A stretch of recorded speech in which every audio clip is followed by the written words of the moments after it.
You are a thief, a very big one. This is why I hate poor people. I woke up that morning as a wife. By afternoon, they had turned me into a criminal. I heard my name before I even reached the bottom of the stairs. Not called, not spoken, screamed, "Ruth, come down here right now!" My mother-in-law's voice hit me like cold water thrown in the face, sharp, sudden, and designed to wake something up inside you. My heart was already pounding before my feet touched the last step. I didn't know what was coming, but something in the pit of my stomach already knew it was bad. I walked into the living room and stopped. Everyone was there, and I mean everyone. Mama Thomas, my mother-in-law, was standing in the middle of the room like a judge who had already made her decision and was only waiting for the accused to arrive. Beside her stood Aunt Patricia, the family's loudest voice and biggest gossip, her arms folded across her chest, her eyes already full of verdict. Uncle Benson sat in the corner chair, quiet but watching. Daniel's sister Cynthia was on the couch with her phone already raised, already recording. And Daniel, my husband, Daniel was standing by the window with his back half turned to me, and when I walked in, he looked at me the way you look at a stranger you are not sure you can trust. That look, that one look, it cut deeper than anything that came after it. "Sit down," Mama Thomas said. "What is going on?" I asked. My voice came out smaller than I wanted it to. I said, "Sit down, Ruth." I sat. Mama Thomas reached into the fold of her wrapper and pulled out a printed bank statement. She held it up with 2 fingers, the way you hold something dirty that you don't want touching your skin, and she dropped it on the glass table in front of me. 2,400,000 naira, she said slowly, gone from the family account, and every transfer, every single one, carries your name. The room was so quiet I could hear the clock on the wall. I looked at the paper. I looked at the numbers. I looked at the account name printed at the top, Ruth Thomas, and my blood went cold because yes, that was my name, but that was not my account. That was not my handwriting on the signature line. Those were not my transactions. "This is not me," I said. Mama Thomas laughed, not a funny laugh, a sharp, bitter laugh that came out of her nose. "Not you," she repeated, turning to the room. "You hear her? Not her." And Patricia clicked her tongue. "These ones, they come into your house, they eat your food, they sleep in your bed, and then they clean out your account and stand there with a straight face." "Auntie, please," I started. "Don't auntie me," she snapped. "I told my brother when Daniel was bringing you here. I said it. This girl has hungry eyes." But nobody listened to me. I turned to Daniel. "Daniel, please. You know me. You know I would never." "Daniel." His voice was flat, empty, like something inside him had already switched off. "They found cash in your wardrobe." Everything in me went still. "What?" His cousin Kevin walked out from the hallway holding a brown envelope. Kevin, who called me Big Sis every Sunday. Kevin, who sat at my table and ate the food I cooked and laughed at my jokes and borrowed money from me twice without paying back. Kevin walked into that room with that envelope and placed it on the table beside the bank statement with the careful, deliberate movement of a man telling the truth. Inside the envelope, 50,000 naira in cash and 3 receipts. "Found it under her winter clothes," Kevin said, quietly, shaking his head with the sorrow of a man deeply disappointed. I looked at those notes, I looked at those receipts, and I knew with a certainty that sat in my bones like iron that I had never seen them before in my life. But what could I say? How do you prove you have never seen something? How do you stand in a room full of people who have already decided and make them undecide? Mama Thomas walked towards me slowly. She stopped 2 feet away. She looked at me the way you look at something on the ground that you are about to step over. "I want you out of this house, today, before evening."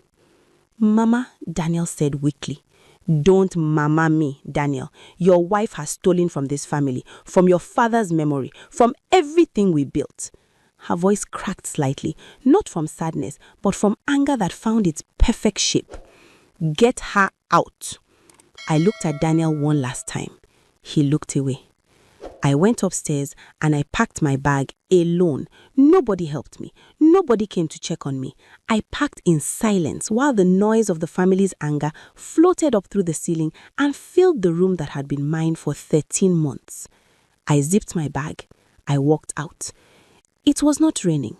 I almost wished it was. Rain would have felt appropriate. Instead, the sun was out, bright, indifferent, shining on everything equally. And I stood at the gate of that book house with my single bag and the sound of Cynthia's laughter drifting from inside. And I breathed. I told myself, they think they have finished me. They are wrong. My sister Ada opened the door before I even knocked. She took one look at my face and pulled me inside without a single word. That is the thing about sisters who know you. They don't need an explanation. They read your body the way they read their own, and Ada read mine correctly. She sat me down, put water on the gas, and waited. I told her everything. She listened without interrupting, which was unusual for Ada, who had opinions about everything and rarely kept them to herself. But she sat across from me at that small kitchen table, and she listened to every word. And when I finished, she was quiet for so long that I started to feel afraid. Then she said, Kevin. Just the name, nothing else. What? I asked. Something has been wrong with Kevin for months, Ada said carefully. You remember my friend Temi? Her boyfriend runs a pole betting shop off the expressway. She told me 2 months ago that Kevin Thomas comes there almost every day, that he owes serious money, that some people have been looking for him. I felt something shift inside me, a small movement, like the first crack in a wall before it falls. How much? I asked. Temi didn't say exactly, but she said it was the kind of amount that makes a man desperate. Desperate. I turned that word over in my mind. Desperate men do desperate things. Desperate men with access to a household, access to family documents, access to a sister-in-law's wardrobe, access to the trust of a family that was already looking for a reason not to accept her. Ada, I said, I need you to help me. I'm already helping you, she said simply, and pushed the cup of tea toward me. The next morning, Daniel called. I stared at his name on my screen for a long time before I answered. Part of me wanted to reject the call. Part of me, the part that had loved this man for 3 years, planned a future with him, believed in him, picked up. Ruth. His voice was tired, as if he was the one who had been thrown out of his own home. Daniel, listen to me. I kept my voice steady, calm, because I had learned something important overnight. Panic gives people permission to dismiss you. Calm forces them to actually listen. I did not steal that money. I did not open that account. I have never made a single transaction from it. And I think you know me well enough to at least ask yourself if that is possible. Silence. Ruth, Kevin is I know who Kevin is. That's exactly what I'm telling you. The line stayed open for a few more seconds. Then he said, I'll call you back, and hung up. He did not call back that day, or the next. Meanwhile, the family WhatsApp group, which I was still somehow on, became a place I could not bear to look at but could not stop checking. Relatives I had never met were weighing in. People who ate jollof rice at my wedding were now typing paragraphs about my character. Mama Thomas posted a Bible verse about thieves. Auntie Patricia shared a voice note, a full 4-minute voice note about women who marry for money. Cynthia posted a photo of herself and Kevin at a restaurant with the caption, Real ones stay together. 100 emoji. Kevin, smiling in the photo, relaxed, comfortable, the smile of a man who believed he had won. And somewhere inside me, watching that smile, something hardened into steel. You made a mistake, Kevin, I thought. You chose the wrong woman to destroy. I called Temi myself that evening. Ada gave me the number. Temi was cautious at first, understandably so, because nobody wants to be pulled into family drama. But when I explained what had happened to me, something in her softened. "The man Kevin owes," she said quietly. "His name is Big Victor. He's not a small man, Ruth. Kevin has been owing him for almost 8 months. The last amount I heard, and this is not confirmed, is somewhere around 2 million. 2 million. The exact amount missing from the Thomas family account." I wrote it down. I wrote everything down. I had started keeping a notebook. Every detail, every conversation, every piece of information that Ada or Temi or anyone passed to me. I wrote it all in small, careful handwriting because I knew that the day of reckoning would come, and when it came, I would need to be ready. I was not going to stand in that family's living room again with nothing but my word. This time, I was going to walk in with proof. It was Ada's husband, James, who broke the whole thing open. James was a quiet man who drove a lot for his work. Deliveries, logistics, always on the road, always knowing somebody who knew somebody. He came home one Thursday evening and sat down at the table where Ada and I were eating. And he said, without preamble, "I saw Kevin today." We both looked up. "Where?" Ada asked. "Festac, near the area where Big Victor operates." James helped himself to a portion of rice, calm as ever. Kevin was coming out of a building with 2 other men. He didn't see me, but I saw him clearly. He paused. He looked scared. "Scared how?" I asked. "Like a man running out of time," James said simply. That night, I could not sleep. I lay on Ada's couch and I stared at the ceiling and I assembled everything I had. Temi's information, James's sighting, the inconsistencies in those bank statements that I had been studying every day until I nearly had the numbers memorized. And I felt it. I felt the shape of the truth beginning to emerge from underneath all the lies, the way a bone emerges when the flesh is pulled back. I needed one more thing. I needed the account. I needed to prove that the account opened in my name was not mine. I went to the bank myself. I dressed simply, carried my original document, and I walked to the branch manager's desk and I sat down. And I said very clearly, "I believe someone has opened a fraudulent account in my name, and I need your help to confirm it." The branch manager, a serious woman in her 40s named Mrs. Adeyemi, looked at me carefully. Then she looked at my documents. Then she made a phone call. What she found took less than 20 minutes. There was indeed a second account bearing my name. The BVN attached to it was not mine. The phone number registered to it was not mine. The signature on the account opening form, when she printed it and placed it next to my own signature on my original account document, was similar but not identical. Close enough to fool a quick glance, not close enough to fool a careful comparison. Mrs. Adeyemi looked at me over her glasses. "You need to report this formally," she said. "This is identity fraud." "I know. I'm building the case first. I want everything documented before I make any move." She nodded slowly. "I'll prepare an official bank report confirming the discrepancy. You'll have it by Monday." I walked out of that bank and stood on the street and I breathed the afternoon air. And for the first time in 2 weeks, I felt something other than pain.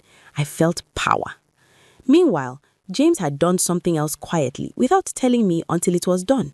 He had a friend, a young man who repaired phones and computers, who had helped him pull something interesting. Kevin had borrowed James's portable charger at a family event 3 months earlier and connected his phone briefly. The young man confirmed that the device registered on the network at that location and time matched a phone number that appeared repeatedly in connection with the fraudulent account registration. It was Kevin's number. His actual personal number, the number I had saved in my own phone under Kevin T with a little thumbs up emoji because he used to make me laugh. I sat with all of this information spread across Ada's dining table, the bank reports, James's documentation, Temi's testimony written out in a statement, the account discrepancy printout, and I looked at it for a long time. Then I called Daniel. This time, he picked on the first ring, as if he had been waiting. "I have proof, real proof, not allegations, not feelings, documents, bank records, and a witness." I paused. "I want a family meeting this Saturday. Everyone present. Your mother, Aunt Patricia, Uncle Benson, Cynthia, and Kevin, especially Kevin." A long silence. "Ruth, if what you're saying is true." "It is true, Daniel. The question is whether you love the truth more than you love your comfort." My voice did not waver. "Saturday, I'll be there at noon. He said he would arrange it. I put the phone down and looked at Ada. She was already nodding slowly, her arms folded, her eyes full of something fierce and proud. Saturday, she said. Saturday, I agreed. I wore the same dress I had been wearing the day they threw me out. Ada thought I should wear something new, something powerful, something that said, I have moved on. But I disagreed. I wanted them to see that dress. I wanted Mama Thomas to look at it and remember the afternoon she pointed at me in front of her family and called me a thief. I wanted the memory to be in the room with us. James drove us. Ada sat beside me in the back seat and held my hand the entire way without saying anything. Outside the window, Lagos moved at its usual pace, chaotic, loud, indifferent. And I watched it and felt strangely calm. Not the calm of someone who is not afraid. The calm of someone who has already decided that fear is no longer allowed to make decisions for them. The gate of the Thomas house opened when James honked. The same security man who had watched me leave with my bag 2 weeks ago was on duty. He recognized me. Something moved across his face. Not quite guilt, but close to it. He opened the gate wide. They were all in the living room. Mama Thomas in her usual chair, Auntie Patricia beside her, Uncle Benson, Cynthia on the couch, phone in hand as always, 3 other relatives I recognized from family gatherings, Daniel standing by the wall with his hands in his pockets, not quite looking at me and not quite looking away, and Kevin. Kevin was seated at the far end of the room, leaning back, one leg crossed over the other, wearing a light blue shirt. When I walked in, he glanced up, and for just 1 second, one fraction of a second, something flickered in his eyes. Not guilt, not yet. Something more like calculation, like a chess player trying to figure out the next move. I sat down. Ada sat beside me. James stood near the door. I placed my folder on the table. Not the glass table where Kevin had laid his fake evidence. I chose the wooden side table, deliberately, away from the center. I did not open the folder yet. Thank you for agreeing to this meeting, I said. I spoke to the room, not to any one person. Calm, measured, every word chosen. I know many of you have already decided what you believe about me. I'm not here to beg anyone to change their minds. I'm here to show you the truth. And what you do with it afterwards is between you and your conscience. Mama Thomas made a sound in her throat. You have 2 minutes. Say what you have to say. I opened the folder. I started with the bank report. I placed it on the table and walked them through it slowly. The fraudulent account, the different BVN, the forged signature. Mrs. Adeyemi had written a formal letter on the bank's letterhead, clear and precise, confirming that the account used to make the transfers was not legitimately mine and showed evidence of identity fraud. The room was very quiet. Then I placed Temi's written statement. Kevin's gambling debts, Big Victor, 2 million naira owed over 8 months. I watched Kevin's leg uncross. Then I placed James's documentation, the phone number, the connection to the account registration. I heard Auntie Patricia's sharp intake of breath. Finally, I placed the bank transaction timeline next to Kevin's phone records, showing that on the same days the fraudulent transfers were made, Kevin's registered number had been used to authorize activities on the fake account. I closed the folder. I did not steal from this family, I said, quietly. I have never stolen anything in my life. But someone in this room did, and then they used my name to hide it. The silence that followed was the loudest thing I had ever heard. Everyone turned, slowly, the way people turn when they are afraid of what they will see, and looked at Kevin. Kevin was staring at the table. His jaw was tight. His hands, which had been so steady and confident 2 weeks ago when he laid that white envelope down, were now pressed flat against his thighs, as if trying to stop themselves from shaking. Kevin. Daniel's voice came out strange, scraped clean of everything except pain. Kevin, look at me. Kevin did not look up. Kevin, Mama Thomas this time, a voice like the earth moving. Kevin's head came up slowly.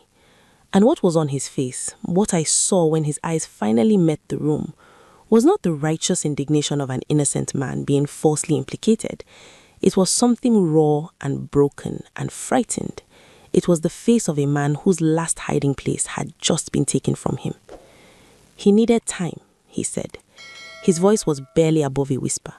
I was going to pay it back. I just needed time. I needed time.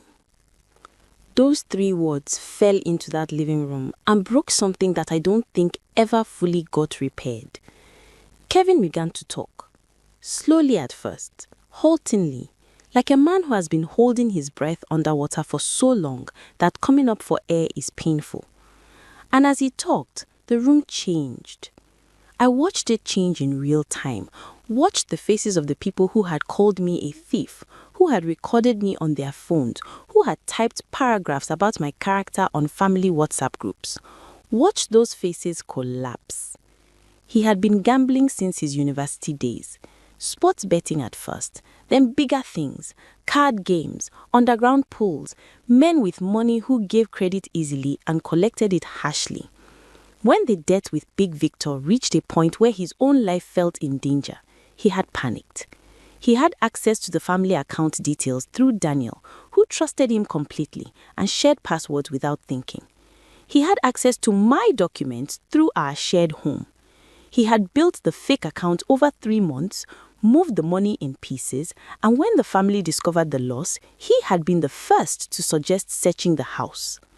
He had suggested searching my room because he had already been in my room. He had put the cash and receipts in my wardrobe himself.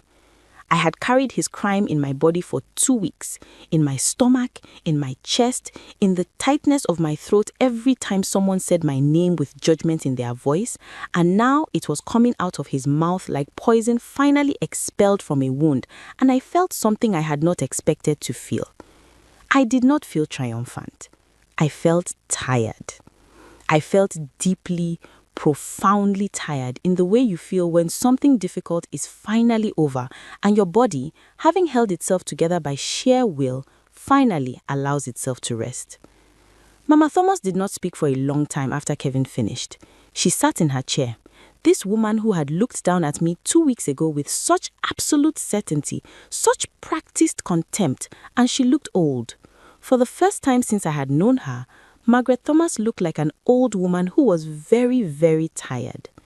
Auntie Patricia, the one who had spoken 4 minutes of voice note about women with hungry eyes, was staring at her own hands. Cynthia had put her phone down. She was not recording now. Uncle Benson rubbed his face slowly. And Daniel. Daniel had walked away from the wall. He was standing in the center of the room now, and he was looking at me with an expression I had never seen on his face before. Not the empty, switched-off look from 2 weeks ago. Something more complicated. Something that understood it had done damage and was only now beginning to calculate the full cost. "Ruth," he said. I looked at him. He stopped. Started again. "You should have. I agreed. Not unkindly, but clearly. Because that was the truth. And we were a room full of truths now, and there was no longer space for anything softer. Mama Thomas rose from her chair. It took her a moment. She used the armrest to push herself up, and I noticed for the first time how that simple act of standing up cost her something. She walked toward me, slowly, and the room watched in complete silence. She stopped in front of me. I stood up so that we were face to face. For a moment, she just looked at me, and I looked back at her, this woman who had never fully accepted me, who called me not our kind in Yoruba on the day we met, who pointed her finger at me and stripped my name in front of 30 people. I looked at her and I did not look away. "I wronged you," she said. 3 words, no decoration, no Bible verse attached, no qualification, just 3 plain, hard words from a proud woman who clearly found them difficult. "You did," I said. "I am sorry." I did not say, "It's okay," because it was not okay. What had been done to me was not okay, and I had been raised to tell the truth, and pretending otherwise would have been the last dishonesty in a room that had finally run out of space for dishonesty. But I said, I hear you. And I meant it. Kevin was taken out of that room by Uncle Benson and Daniel. I heard later that Big Victor was contacted, that arrangements were made, that the family dealt with the debt privately to avoid a public scandal. Kevin was removed from all family accounts, all family businesses, and sent to stay with a distant relative in another state. Whether he ever truly reckoned with what he had done, with the human being he was willing to sacrifice to save himself, I cannot tell you. That is between him and his own soul. As for Daniel and me, that is not a simple answer. What had broken between us in those 2 weeks did not simply unbreak because the truth came out. Trust is not a light switch. You cannot turn it back on with an apology, however sincere. We had long, difficult conversations. Some of them ended badly. Some of them ended in silence that lasted days. But Daniel came back. He came to Ada's apartment one evening without calling ahead and sat in the small kitchen where I had been eating and not sleeping and building my case. And he said, I failed you at the moment you needed me most. I know that. I'm not asking you to forget it. I'm asking you to give me the chance to spend however long it takes becoming someone who doesn't fail you again. What I said back to him is my business. But I will tell you this. I am back in my home. My name, my full name, has been cleared formally and completely, and the family members who spread the story were made to send corrections through the same channels they used to spread the lie. It was Mama Thomas who insisted on this.